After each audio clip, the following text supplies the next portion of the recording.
the part of chemistry, the part of chemistry which is the most easiest part. At the same time, it is the part that requires your little bit of concept along with lot of rectification. So what happens when we used to teach this part 2 or 3 months earlier than the session, then जब वो exam करीब आ जाते हैं तो you have to go through it again and it feels like that you are learning it again. But from the last 2 3 years, what we are doing that we are doing this part in last, तो वो बिल्कुल fresh रहता है, साथ साथ practice हो जाती है और आसान हो जाता है. अब ये जो इनऑर्गेनिक केमिस्ट्री का सेक्शन है बच्चों, इस इनऑर्गेनिक केमिस्ट्री के सेक्शन में अगर आपने स्कूल में पढ़ा हुआ है तो बहुत अच्छी बात है, नहीं पढ़ा हुआ मैं आपको बता देता हूँ. इसमें आपके पास सबसे पहला टॉपिक आ जाता है पीरियोडिसिटी, दूसरा टॉपिक आ जाता है ग्रुप 2, तीसरा टॉपिक आ जाता है ग्रुप 7 और चौथा टॉपिक आ जाता है नाइट्रोजन एंड सल्फर. और अगर आप हमारे फाइल की हेडिंग देख रहे होंगे तो हमने यहाँ ऑलरेडी हेडिंग लगाई हुई है नाइट्रोजन एंड सल्फर. इस सेक्शन में 4 टॉपिक्स डिस्कस करने होते हैं, nitrogen and sulphur, group 2, group 7 और पीरियोडिसिटी. हम इसे कुछ इस तरह से करने जा रहे हैं कि पहले हम नाइट्रोजन और सल्फर करेंगे, ठीक है, जो कि इनसे बिल्कुल अलग सा टॉपिक है और बड़ा इंपॉर्टेंट टॉपिक है. और अगर पेपर 2 में अपने क्वेश्चंस को हम देखें तो जो ज्यादा क्वेश्चंस आपको नजर आएंगे वो नाइट्रोजन सल्फर और ग्रुप 7 से नजर आएंगे. हाउएवर पीरियोडिसिटी और ग्रुप 2 तो खैर बहुत ही छोटा सा चैप्टर है और ग्रुप 7 भी, ये सारे चैप्टर्स जो हैं मैक्सिमम 2 सेशंस के चैप्टर हैं. तो इसलिए आज हम लोग नाइट्रोजन एंड सल्फर से बात शुरू कर रहे हैं. जहन में रखिएगा कि जब ये इनऑर्गेनिक पार्ट अब हमारा चल रहा है, ये तकरीबन 10 दिन में कंप्लीट होगा टोटल पूरा. तो अब ये जो इनऑर्गेनिक पार्ट हमारा चल रहा है, जब ये कर रहा, जैसे नाइट्रोजन सल्फर आज मैक्सिमम हो जाएगा, थोड़ा सा रह जाएगा, तो नाइट्रोजन सल्फर को कराने के बाद थोड़ा सा अगर पार्ट रह गया तो इंशाल्लाह वो कल के सेशन में ग्रुप 2 के साथ पूरा करा देंगे. तो नाइट्रोजन सल्फर ग्रुप 2 एक साथ फिर आपका टेस्ट, यानी फौरन आपने इसकी प्रैक्टिस करनी है पेपर 1 पेपर 2 की, और खास तौर से पेपर 2 की. इसको जमा नहीं करना, एक्सटेंड नहीं करना, फटाफट प्रैक्टिस करनी है और फटाफट टेस्ट देना.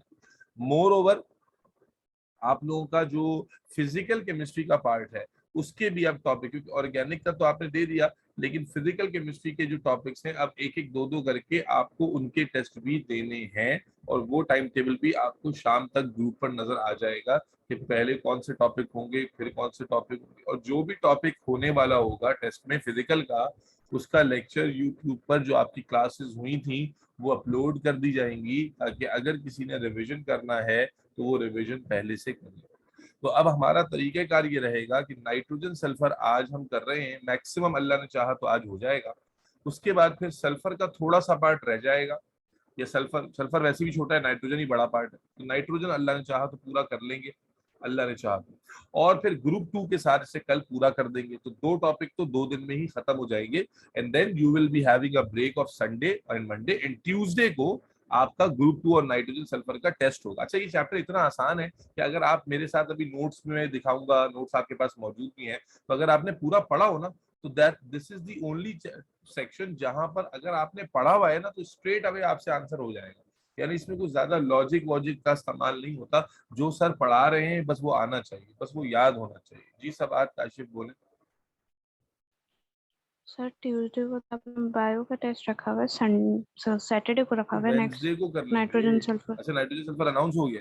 अच्छा, नाइट्रोजन सल्फर के साथ ग्रुप जी 2 भी शामिल कर लेंगे, मैं भी एडिट करवा दूंगा. नाइट्रोजन सल्फर और ग्रुप 2 सैटरडे को सर, करना. हाँ बोले. तो वो फिजिकल दिया हुआ है ना अपना, हैं?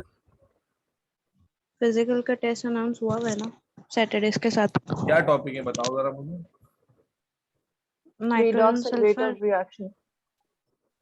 अच्छा, रिडॉक्स तो छोटे चैप्टर शामिल किए ना यार, रिडॉक्स कौन सा बड़ा चैप्टर है, रेट्स ऑफ रिएक्शन कौन सा बड़ा चैप्टर है, चुनने चुनने चैप्टर्स तो हैं. क्या हो गया, ठीक है, अगर सैटरडे तक टाइम चाहिए तो सही है, फिर इनफ है. ग्रुप 2 और ऐड कर लो, 3 पेज का चैप्टर है ग्रुप 2. चले, तो मेरे बच्चे जिसने भी पढ़ा है नहीं पढ़ा हुआ, अब यहाँ पर ना बहुत इंपॉर्टेंट है खास तौर पर ग्रुप 7 और पीरियोडिसिटी के अंदर कि आपको टॉपिक समझ में आए, उसका पैटर्न समझ में आए. आसान है, तुम्हें ऑर्गेनिक पढ़ने के बाद तो बिल्कुल ही हलवा लगने वाला है. चलो बिस्मिल्लाह रहमान रहीम शुरू करते हैं. तो हमारे पास हेडिंग आ गई बेटा नाइट्रोजन एंड सल्फर।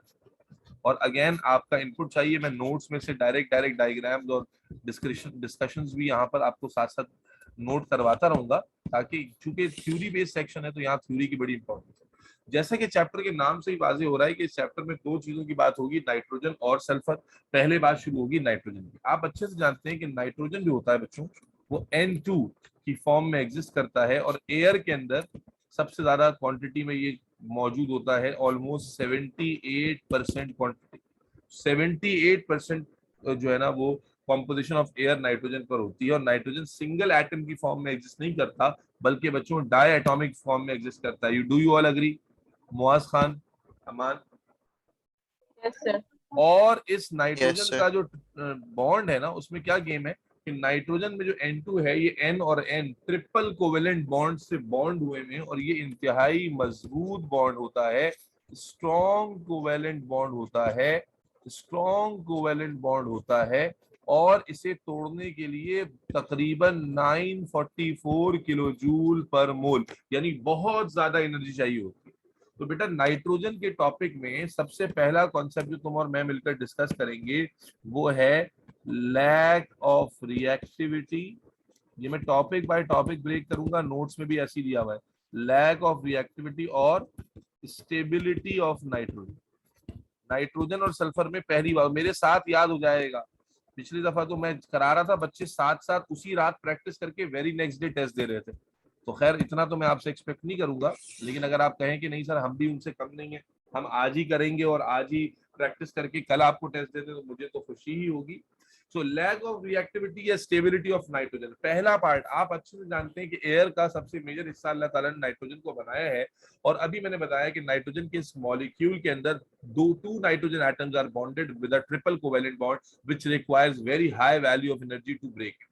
ठीक है, अब आप अच्छे से जानते हैं कि हमारा जो एटमॉस्फेयर है ये इंतहाई स्टेबल है। और स्टेबल क्यों है? क्योंकि अल्लाह ताला ने इस एटमॉस्फेयर का सबसे बड़ा हिस्सा नाइट्रोजन को रखा, जो इंतहाई मजबूत और केमिकली स्टेबल मॉलिक्यूल है। तो जो हेडिंग मैंने डाली वो क्या है? स्टेबल, लैक ऑफ रिएक्टिविटी, कि nitrogen is not highly reactive, rather we see we observe lack of reactivity in nitrogen. Nitrogen आम हालात में रिएक्ट नहीं करता। In other words nitrogen is a highly stable molecule. और मेरे ख्याल है रीजन आपको नजर आ ही गया होगा। क्या रीजन है बेटा? in nitrogen, yes please, nitrogen triple bond is present. भाई अमान, अलीना पार्टिसिपेट करना पड़ेगा, which requires very high energy to break। और जब तक बॉन्ड ब्रेक नहीं होगा रिएक्शन होगा क्या? नहीं sir. That is 944 kilo joule. Value याद रखो तो बहुत अच्छी बात है, पर मोल, which is not achieved। ये आपको 2 नंबर का जवाब मिल गया। नॉर्मल सर्कल, आप ट्रिपल कोवेलेंट बॉन्ड का बताओगे, बॉन्ड एनर्जी हाई होने का बताओगे, ठीक है, very high bond energy, very high bond energy to break down, that is 944 which is not achieved in normal reaction, in normal condition. Normal condition में इतनी high value हमें नजर अचीव नहीं होती, इसलिए हाई वैल्यू पे रिएक्शन, सॉरी नॉर्मल कंडीशन पे reaction नहीं करता। और इसी की इंपॉर्टेंस है कि इसकी वजह से नाइट्रोजन स्टेबल है और हमारे एनवायरनमेंट को भी स्टेबलाइज करता है। Is that clear everybody? Yes, sir. ठीक है, अगला पॉइंट इसी के साथ आ जाता है कंपैरिजन। और ये बहुत Yes, आता sir. है मुझे हमेशा, जब मैं यहाँ पर आता हूँ ना, मुझे 2016-17 का एक वाकया याद आ जाता है कि जब इसी तरह मैं लास्ट में, पहला साल था वो जब मैं लास्ट में ये करा रहा था, तो एक बच्ची थी, मेरे नहन में बिल्कुल नाम निकल गया, बहुत अच्छी सी बच्ची थी। लेकिन बाल बच्चे होते हैं ना, वो अचानक से वो टीचर का दामन छोड़ देते हैं, वो कहते हैं नहीं सर अब हम सेल्फ स्टडी कर रहे हैं, तो बस प्रैक्टिस करने आ जाएंगे आपके साथ। मैंने कहा यार ऐसा नहीं करो। कह रहे सर इनऑर्गेनिक तो हम खुद ही कर लेंगे। यकीन करो कि ये पार्ट जो अब मैं बताने जा रहा हूँ, ये हर टीचर ही बताता होगा, लेकिन बुक के अंदर शायद उसको हाईलाइट नहीं किया हुआ है। तो मैंने ये पार्ट बताया और जनाब अली, मैंने बोला भी कि तुमने आज बड़ी अच्छी क्लास मिस कर दी, इंपॉर्टेंट क्लास मिस कर दी। तो उसने कहा शी सेड नहीं सर मैं कर लूंगी, कवर कर लूंगी। आप यकीन करें उस साल के पेपर 2 में पहला क्वेश्चन आया और पहला क्वेश्चन यही था कि नाइट्रोजन की लैक ऑफ रिएक्टिविटी और इसको कंपेयर करें। अगला जो मैं हेडिंग इसलिए दे रहा हूँ ताकि दिमाग में ना फिट अच्छे से हो जाए। कंपैरिजन, नोट्स में भी ऐसे ही दिया हुआ है, comparison between nitrogen and carbon monoxide. ठीक है, यही पहला पेपर, मेरी हंसी निकल गई ये देख करके पेपर 2 में पहला सवाल यही आया। ठीक है, अच्छा भाई, अब देखो अभी हमने ये बात की कि नाइट्रोजन नाइट्रोजन में ट्रिपल बॉन्ड है तो उस वजह से वो बहुत ज्यादा मजबूत है और इसलिए वो ज्यादा एनर्जी लेगा ब्रेक डाउन होने के लिए, विच गिव्स स्टेबिलिटी। अब जब हम कार्बन मोनोऑक्साइड की बात क्यों आ गई, क्योंकि अगर हम कार्बन मोनोऑक्साइड को देखते हैं तो कार्बन मोनोऑक्साइड में भी कार्बन और ऑक्सीजन के दरमियान क्या होता है बेटा, ट्रिपल बॉन्ड होता है। कार्बन, ठीक है, मोनोऑक्साइड में भी कार्बन और ऑक्सीजन के दरमियान क्या होता है, ट्रिपल बॉन्ड होता है, बल्कि ट्रिपल बॉन्ड नहीं होता, सॉरी डबल बॉन्ड होता है। ट्रिपल बॉन्ड नहीं होता बल्कि डबल बॉन्ड होता है। एग्जामिनर तुमसे सवाल ये पूछेगा कि भाई अच्छा दोनों की जो एनर्जी है, असल जो एग्जामिनर तुम्हें फंसाएगा कि दोनों को ब्रेक डाउन करने के लिए जो एनर्जी चाहिए होती है वो ऑलमोस्ट सेम होती है। ऑलमोस्ट बोलो भाई, सेम होती है। हालांकि डबल बॉन्ड है, लेकिन डबल बॉन्ड के साथ साथ ये क्या होता है, इस कार्बन पे पॉजिटिव और ऑक्सीजन पे नेगेटिव चार्ज होता है। तो बॉन्डिंग में आप पढ़ चुके हैं कि नाइट्रोजन एक नॉन पोलर मॉलिक्यूल होता है, क्योंकि नाइट्रोजन दोनों सेम एटम है। इलेक्ट्रोनेगेटिविटी भाई ये पता है सबको कि इलेक्ट्रोनेगेटिविटी डिफरेंस कोई नहीं होता, जिसकी वजह से nitrogen is a non polar molecule. जबकि कार्बन और ऑक्सीजन में जब बॉन्ड बनता है तो ऑक्सीजन इलेक्ट्रोनेगेटिव होता है। ये कॉन्सेप्ट हमने पढ़ा है ना कि इलेक्ट्रो, जिन्होंने बॉन्डिंग मेरे साथ पढ़ी उनको जानते हैं कि ऑक्सीजन जो है वो क्या करता है, being an electronegative atom, carbon के इलेक्ट्रॉन्स को अपनी तरफ अट्रैक्ट करता है, जिससे ऑक्सीजन पर इलेक्ट्रॉन डेंसिटी ज्यादा हो जाती है, ऑक्सीजन पर पार्शियल नेगेटिव और कार्बन पर पार्शियल पॉजिटिव चार्ज आ जाता है, जिसकी वजह से हम कहते हैं कि इसमें क्या क्रिएट हो गई, परमानेंट डाइपोल। भाई अमान, ये बात कुछ आती है समझ में?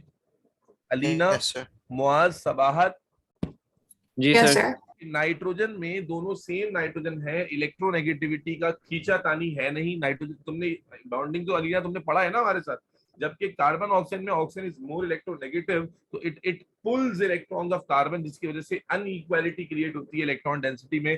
That is responsible for generation of partial poles which we call dipole forces या permanent dipoles। तो अब मैं ये बता रहा हूं कि नाइट्रोजन और कार्बन मोनोऑक्साइड दोनों के अंदर almost same bond energy, examiner तुम्हें यही पूछेगा कि they approximately have same bond energies. ठीक है, जिनकी आमतौर से बॉन्ड एनर्जी दोनों की बराबर है, लेकिन उसके बावजूद कार्बन मोनोऑक्साइड तेजी से रिएक्ट करता है जबकि नाइट्रोजन नहीं करता। आप सवाल समझे? पहले उसने पहले पार्ट में आपसे ये कन्फेशन ले लिया कि नाइट्रोजन आसानी से रिएक्ट नहीं करता due to high bond energy. अब दूसरे में उसने देखो एक वकील की तरह आपको फंसा दिया कि भाई अगर हाई बॉन्ड एनर्जी की वजह से रिएक्शन नहीं होता तो कार्बन मोनोऑक्साइड की जो एनर्जी है वो भी नियरली उतनी ही है। ठीक है, मुझे एग्जैक्ट वैल्यू याद नहीं है लेकिन उतनी ही है। तो अब बताइए ये फिर क्यों रिएक्ट कर जा रहा है? आप समझ रहे हो नहीं समझ रहे हो? सवाल समझ में आता है?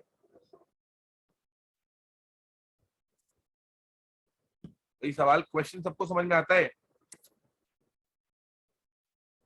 हेलो, यस सर आता है। तो बेटा अब देखो जवाब इसका देखें, इसका जवाब बॉन्ड एनर्जी पे नहीं होगा बेटा।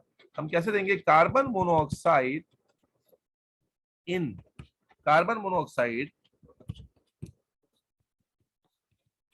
Permanent dipoles exist between carbon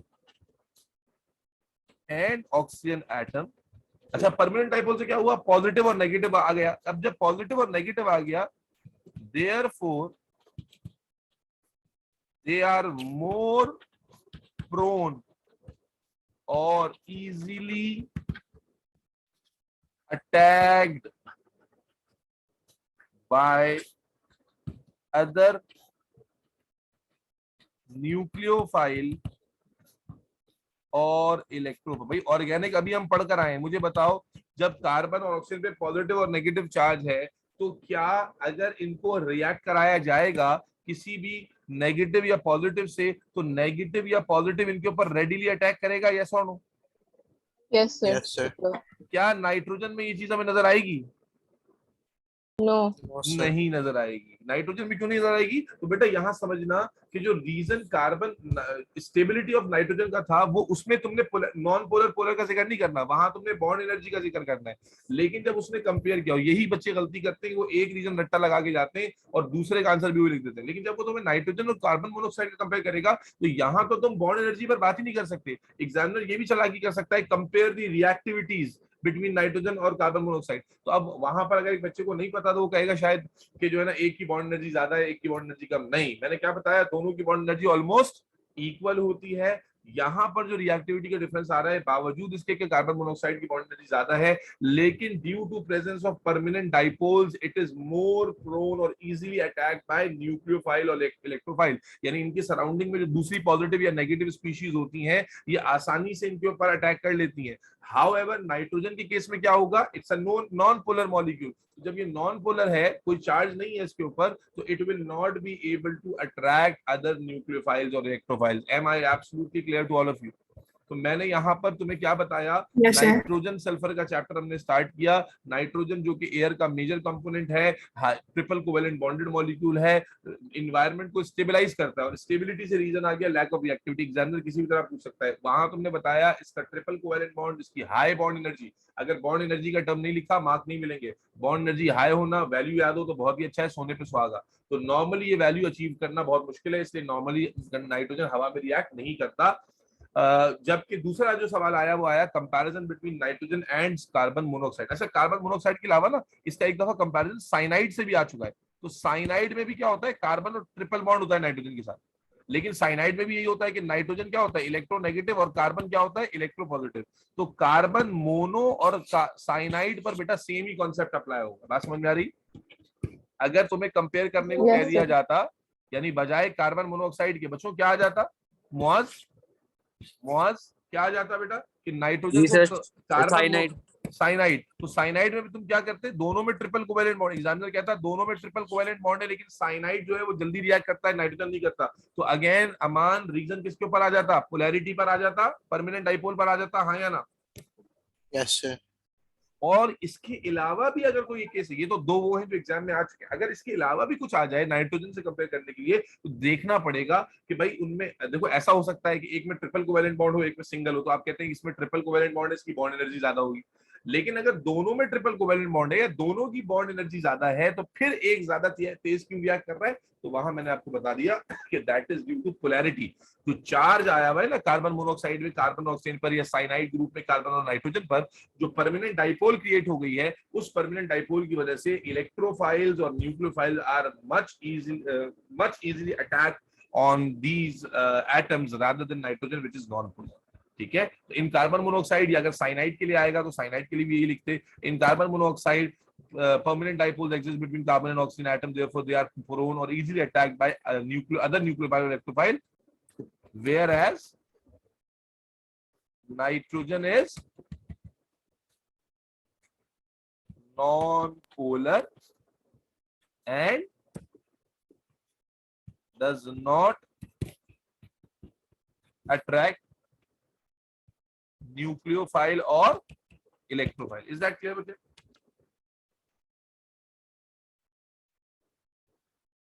बच्चों ये बात समझ में आ गई बच्चों? Yes sir. तो बेटा इस चैप्टर का पहला, अच्छा इसके बाद साथ आई हैव अ क्वेश्चन। हाँ बोलो बेटा, बोलो। सर, अगर if the carbon monoxide is more prone to being attacked by the nucleophile, then how come the bond energy is same? हाँ देखो असल में होता है बॉन्ड एनर्जी का ताल्लुक किसी से, देखो डबल बॉन्ड एक मजबूत बॉन्ड है, यानी डबल बॉन्ड की वजह से एटम्स क्लोज हैं, फिर परमानेंट डाइपोल क्रिएट हो गई है। बहुत अच्छा सवाल पूछा इसने सवाल बच्चों ये पूछा है कि भाई जब ज्यादा जल्दी अटैक हो रहा है इसके ऊपर, तो ये इसकी बॉन्ड एनर्जी ज्यादा क्या है? भाई आप गलत रिलेट करो ना, बॉन्ड एनर्जी का ताल्लुक अलग चीज, बॉन्ड एनर्जी एक अलग कॉन्सेप्ट है और अटैक होना एक अलग कॉन्सेप्ट है। क्या डिफरेंस है भाई? बॉन्ड एनर्जी तो इस बात पे डिपेंड करती है ना कि भाई एटम्स कितना क्लोजली पैक्ड है, उनके दरमियान जो इंट्रा एटॉमिक फोर्सेस है वो कितनी स्ट्रांग है। तो यहाँ पर डबल बॉन्ड भी है और साथ ही साथ ऑपोजिट पोल्स भी हैं। तो ऑपोजिट पोल्स के होने की वजह से आप जानते हो ना एडिशनल फोर्स क्रिएट हो जाएगी। तो कार्बन और ऑक्सीजन के दरमियान डबल बॉन्ड उनको क्लोज भी ला रहा है और पार्शियल पॉजिटिव और पार्शियल नेगेटिव पोल इनमें और ज्यादा जो है ना डिस्टेंस को कम कर रहा है। That is why they have high bond energy. ठीक है, लेकिन